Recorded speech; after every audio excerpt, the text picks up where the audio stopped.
Athwa lines ખાતે chamber of commerce દ્વારા indoor સ્ટેડિયમમાં sparkle international gems and jewellery પ્રદર્શન 2024નું આયોજન કરાયું હતું। આ એક્ઝિબિશનમાં સુરત, મુંબઈ, જયપુર અને નાગપુરના 30થી વધુ જ્વેલર્સે ભાગ લીધો હતો।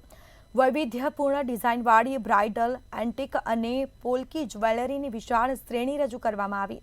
સાથે જ એક્ઝિબિશનમાં વડાપ્રધાન નરેન્દ્ર મોદીની 3.75 કિલો ચાંદીમાંથી બનેલી પ્રતિમા વિશેષ આકર્ષણ જમાવી રહી છે। એક્ઝિબિશન લગ્નસરાની સિઝનને ધ્યાનમાં રાખીને યોજાયું હતું, જેમાં એનઆરઆઈ સહિત શહેરીજનો માટે વેડિંગ જ્વેલરીના વિશિષ્ટ કલેક્શન પણ જોવા મળ્યા હતા। સ્પાર્કલનું આયોજન તો ગયા વર્ષના સ્પાર્કલથી જ આ ડેટ ડિક્લેર કરી દેવામાં આવી હતી। આ સ્પાર્કલમાં 30 સ્ટોલ મૂકવામાં આવ્યા છે અને જે બધી જગ્યા જામ પેક છે। B2CEનું સ્પાર્કલ છે અને તારીખ 20, 21 અને 22 3 દિવસ માટે આ સ્પાર્કલનું આયોજન કરવામાં આવ્યું છે। અને ઉદ્ઘાટક તરીકે બોલિવૂડની જાણીતી અભિનેત્રી ઈશા દેઓલજી પધાર્યા હતા। સાથે સાથે આપણા સુરતના સાંસદ શ્રી મુકેશભાઈ દલાલ પણ હાજર રહ્યા હતા।